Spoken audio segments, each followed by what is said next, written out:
नमस्कार, मी डॉक्टर मच्छिंद्र बांगर महाराष्ट्रातील आणि देशातील हवामान परिस्थिती संदर्भात ताजा अंदाज देणार आहे. आपण कालच्या संध्याकाळच्या व्हिडिओमध्ये पुढील 48 तासात मान्सून अंदमानात दाखल होईल अशा प्रकारचा अंदाज दिलेला होता आणि आज आपण ठामपणे सांगू शकतो आणि तशा पद्धतीचे भारतीय हवामान खात्याकडून संकेत देखील आले आहेत. उद्या म्हणजे येत्या 24 तासामध्ये मान्सून अंदमानात दाखल होईल. काही आमच्या गेल्या 5-10 वर्षाच्या अनुभवानुसार अंदमानात मान्सून आलेला असतो, परंतु त्याची संपूर्णपणे सक्रियतेची खात्री केल्यानंतर हवामान खात्याकडून तो आल्याचं जाहीर केलं जातं. त्यामुळे यापूर्वीच 2 दिवसाखाली हा मान्सून अंदमानात स्थिरावले आहे, परंतु आता खात्री पटल्यानंतर उद्या भारतीय हवामान खात्याकडून त्याची अधिकृत घोषणा होईल आणि उद्या घोषणा झाल्यानंतर आपला पहिला अंदाज बरोबर येणार आहे आणि तो म्हणजे यावर्षी देखील मान्सून अंदमानात आठवडाभर अगोदर येईल हा बरोबर ठरणार आहे.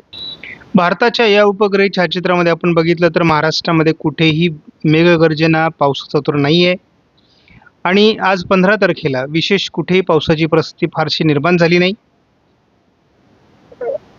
उद्या हवामानात काय बदल होईल किंवा पुढील 48 तासाची काय परिस्थिती असेल हे आपण बघणार आहोत. येत्या 48 तासात ECMWF मॉडेलचा अंदाज या ठिकाणी काय दिसते ट्रॉपिकल त्रिबेटमध्ये किंवा न्यूमेरिकल मॉडेल प्रिडिक्शनमध्ये ते आपण बघणार आहोत.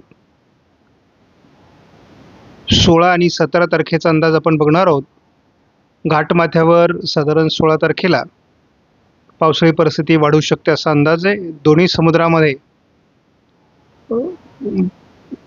वादळी परिस्थिती देखील निर्माण होऊ शकते आणि साधारण आपण हे 17 तारखेपर्यंतचा अंदाज आपण गृहीत धरणार आहोत.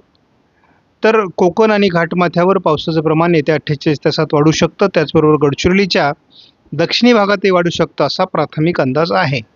आता आयकॉन मॉडेल काय म्हणतंय त्याचाही आपण पुढील 48 तासात अंदाज बघणार आहोत. 17, 16, 17चा.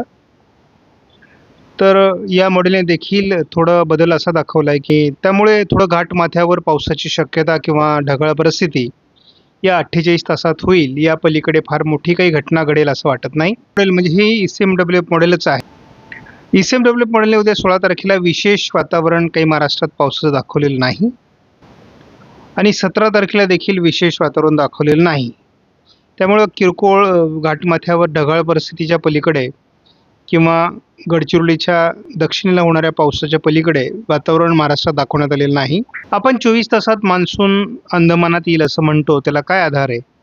तर त्याचा आधार असा आहे की आता आपण बघतो की जो हा भाग आहे या ठिकाणी अंदमानात जर मान्सून स्थिरावला आणि खास करून याचा हा खालचा भाग, तर या ठिकाणी सातत्याने पाऊस आहे गेले 48 तास आणि त्यामुळे या ठिकाणी उद्या मान्सूनला पोषक स्थिती निर्माण होईल. आणि एकूणच आपण जर पुढील 48 तास यामध्ये कसा बदल होतो हे जर बघितलं तर अंदमानाच्या दिशेने हे वातावरण वाढत जाणार आहे. 16 तारखेला आपण बघतो की अंदमानात मोठ्या प्रमाणात वातावरण बदलतंय. म्हणजे एकूणच आपण जर बघितलं तर सातत्याने अंदमानामध्ये पुढील 48 तास पावसाळी वातावरण आहे. आपण या ठिकाणी स्पष्टपणे बघतो की वाऱ्यांची दिशा मान्सूनला पोषक सध्या झालेली आहे, परंतु वारे जरी विरुद्ध दिशेने असले तरी हा एक प्रभाव आहे आणि हा लवकरच बदलेल. जसं हे मान्सून स्थिरावेल तसं मान्सून भारताच्या दिशेने हे वारं बदलतील. त्यामुळे 48 तासात खूप मोठी परिवर्तनं आपल्याला बघायला मिळू शकतात. उद्या होणाऱ्या मान्सूनच्या घोषणेसंदर्भात आपला पहिला अंदाज बरोबर येणार आहे. आता आपण येत्या 48 तासामध्ये जो पाऊस कुठे होणार आहे हे या मॉडेलच्या आधारे बघणार आहोत. हे ECMWF मॉडेलच आहे.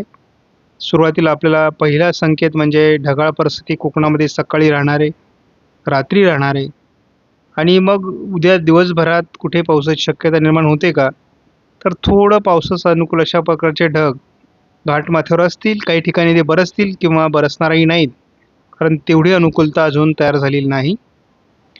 मात्र आपण अनेक दिवसापासून 17 तारखेपासून पाऊस वाढेल अशा प्रकारचा अंदाज दिलेला होता.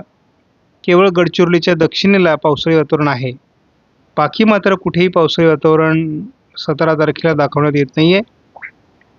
थोडंफार कोल्हापूर साताऱ्याच्या दरम्यान वातावरण तयार होऊ शकतं 3 नंतर, अशा प्रकारची एक शक्यता आहे. बाकी पुढील 48 तासात फारसं पावसाचं वातावरण नाही. आपण सकाळी 5 दिवसाचा अंदाज घेणारच आहोत, परंतु एक हिंट म्हणून आपल्याला सांगून ठेवतो. आज 15 तारीख आहे. 16, 17, 18, 19, 20, 21 तारखेपर्यंत फारसा पावसाच्या ॲक्टिव्हिटीज नाही आहेत.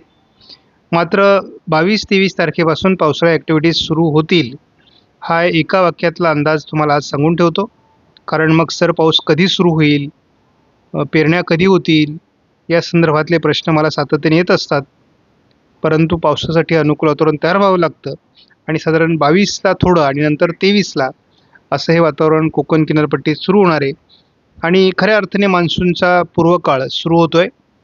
त्यामुळे जोरदार मान्सूनच्या पूर्वसरी आपल्याला कोकणात आणि काही पश्चिम महाराष्ट्राच्या भागात बरसताना दिसतील. यामध्ये अहिल्यानगर, पुणे, सातारा, सांगली, कोल्हापूर, सोलापूर, लातूर, धाराशिव आणि बीड या जिल्ह्याच्या काही भागात ह्या सरी असणार आहेत. त्यामुळे याविषयी आपण सकाळच्या अंदाजामध्ये पुन्हा सविस्तर बघू. आजच्या व्हिडिओचा निष्कर्ष एवढाच आहे. 24 तासामध्ये मान्सून अंदमानात दाखल होईल आणि त्यांचा पुढचा प्रवास मान्सून 2026चा सुरू होईल. त्याचे टप्पे आणि महाराष्ट्रात तो येऊपर्यंत किंवा महाराष्ट्राला ओलांडेपर्यंत आपण मान्सूनचा अंदाज सांगतो. टप्प्याटप्प्याने अगदी मान्सून राजस्थानमध्ये किंवा अगदी जम्मू काश्मीरमध्ये पोहोचेपर्यंत आपण त्याच्यावर मधून नजर टाकत असतो. आणि हा प्रवास आता उद्या सुरू होतो आहे. शेतकऱ्यांसाठी आनंदाची बातमी आहे. यावर्षी पाऊस कसा असेल याविषयीचे मान्सूनचे अंदाज आपण दिलेले आहेत. आणि मी शेतकऱ्यांना आश्वासित केलेलं आहे की शेतकऱ्यांनी घाबरून जाण्यासारखी परिस्थिती नाही. महाराष्ट्रामध्ये फार दुष्काळी परिस्थिती नाही आहे. आयुडी पॉझिटिव्ह आहे आणि जून-जुलैमध्ये पाऊस चांगला आहे. त्यामुळे आपल्याला ऑगस्ट-सप्टेंबरमध्ये गरजेपुरता पाऊस पडणार आहे. त्यामुळे हे वर्षसुद्धा आपलं समाधानाने आणि आनंदाने जाणार आहे. त्यामुळे दुष्काळाची भीती महाराष्ट्रातल्या शेतकऱ्यांनी बाळगण्याची गरज नाही, कारण मी त्यांच्यासाठी अंदाज देतो. आपणास व्हिडिओमधील माहिती महत्त्वपूर्ण वाटल्यास लाईक करा, शेअर करा, चॅनलला सबस्क्राईब करा. धन्यवाद. जय हिंद, जय महाराष्ट्र.